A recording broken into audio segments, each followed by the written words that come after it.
continued to meld into this group? Been great. I think, obviously in the spring he's learning everybody. He's learning new coaching styles. He's, obviously we've had relationships, but, getting to know each other still. Where now, you've been over my house. He knows my family. He knows, all of us, right? The player relationships are at a deeper level, So I think that there's a comfortability from that, to be able to say, okay, I know what to expect. And then obviously from a schematic standpoint, been in the system in the spring and the summer. So, there's a level of understanding that, is really, really high.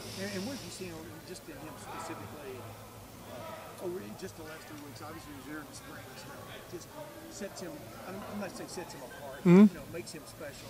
Obviously, he's over preseason All-American. For sure. All this kind of stuff. What from your vantage point, what is it? Yeah, physically he can do it all. He can cover. He can go drop down in the box and go play physical. He can play deep. He can play man. He can play zone. He can blitz. I mean, he's versatile from that standpoint. But mentally is what's his separator. I mean, he's unique. His preparation level is unmatched. He sees it from a coach's lens. He's got to have one of the best football minds in the entire world. He's a special, special guy. What surprised you about him?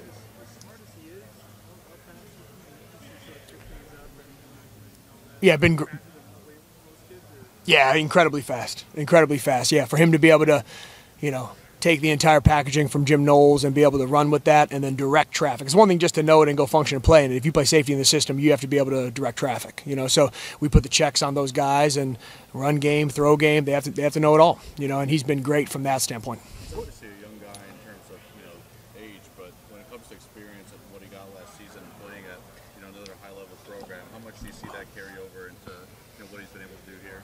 Yeah, I think it does. I think confidence is built through data, and to be able to perform at a high level in the SEC like he did and be on big stages. So I think there's an expectation of himself of, hey, I've done this before and I can do this again at an even higher level.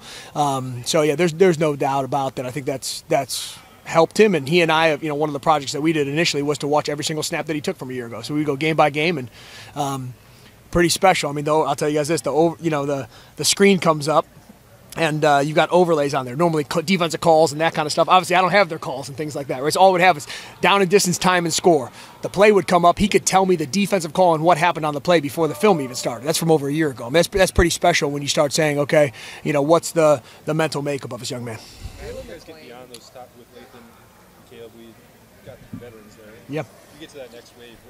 What's happening there with a healthy Malik and yeah. Jalen McClain coming on? Yeah, Jalen, Malik. I mean, there's been a pool of guys that have done a really good job competing this camp. I know Jim talked about it, the other day when he had his press conference with you guys of just growing the depth of the safety position. I knew that, coming here, that was a critical thing of you. Okay, you've got these guys that are battle tested at the top, but as the season goes, you got to have more than just a couple guys, So that's been a huge point of emphasis for us, putting them in different rotations throughout camp, putting a lot on their plate and holding them accountable. They've done a really good job of responding, for sure. He says that he wants to see more.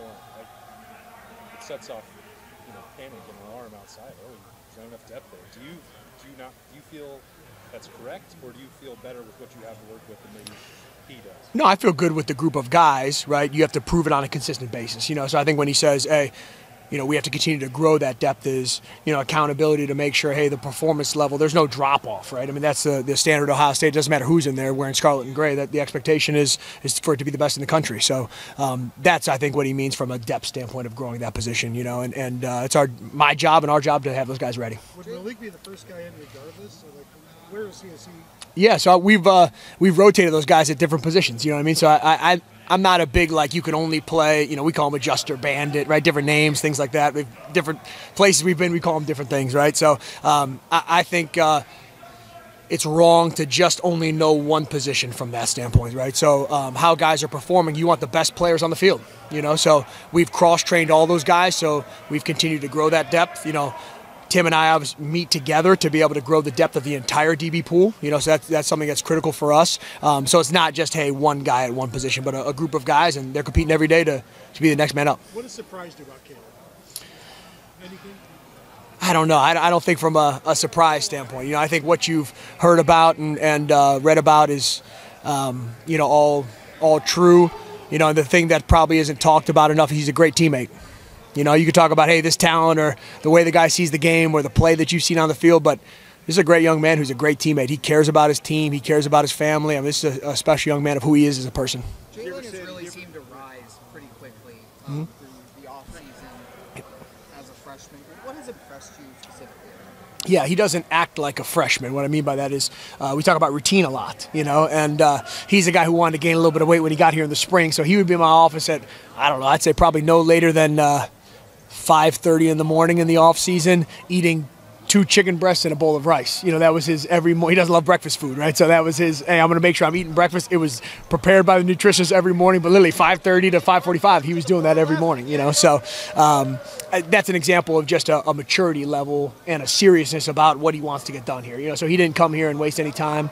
And that's our job, is to, find the guys that want it that way and the guys that have the mentality and give them the tools to be successful. How have you seen that approach translate on the field? Yeah, I think it's the same. It's that same seriousness. So, okay, if you're going to be that way about your diet, you're going to be that way about the playbook too, right? So whether we put him in a coverage or a blitz pattern or whatever it is, he's going to know that. Obviously, there's freshman bumps along the way. Hey, the game's moving fast, or we got a motion we didn't expect, or things like that, and it's my job to have him ready to go. But he has that seriousness. He has a real approach and a routine like a vet. Matt, you've known Jim a long time, coached Jim for a long time.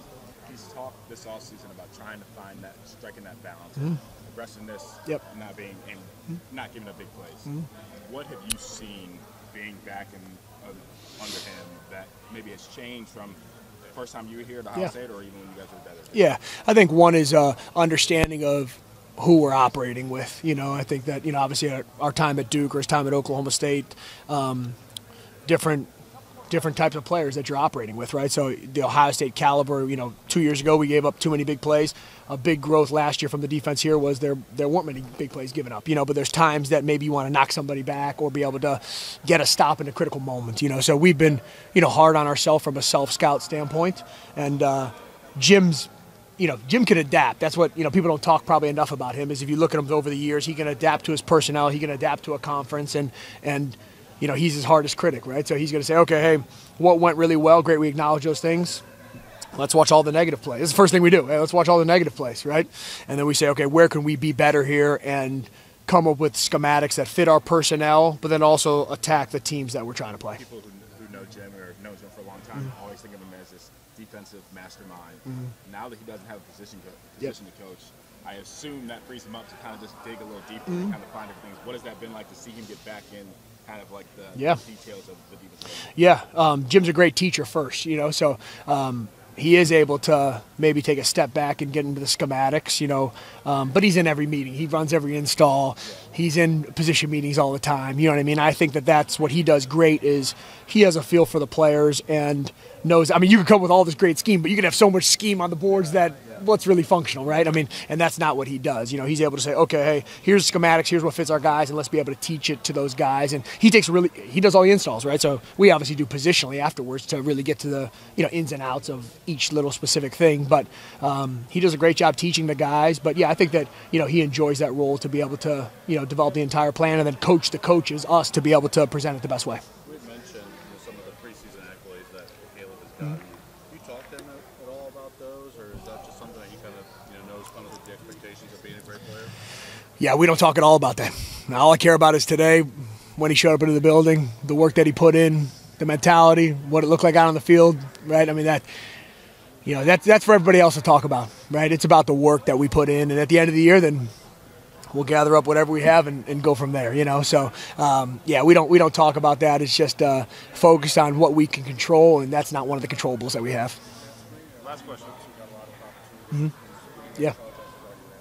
No, you're good. Where is the development for him now? He had the extra reps he got in the spring. For sure. We hear a lot about Malik and Yep. but it seems like Yeah, no, I've been pleased with Jaden's development as well. He brings a physical presence. You guys have seen him. He's done a good job in the spring. I thought he took steps forward. I thought in summer and fall he's been able to take step forwards as well. You know what I mean? So, he's a guy that, and we talk about the depth of the safety room, he's another critical guy to keep developing. Last question. Yeah, Keenan as well. Absolutely. Yeah, for sure. No, he's done a good job. He's made some good plays. Yeah, no, he's a guy that busts his butt coming in and learning a new system. No, but he's I was just meeting with him before, early before meetings today. Yeah. No, he's awesome. He's a great young man, awesome family, serious about his work, came here with a mentality and, wanted to be a part of the best in the country, and that's, what he came here to do. But no, he's done an awesome job. Yeah, I mean, so you've got a pool of guys that when we talk about growing that depth all those guys are at play there. Yep. All right, Coach. Thank you. Thanks. Appreciate it, guys.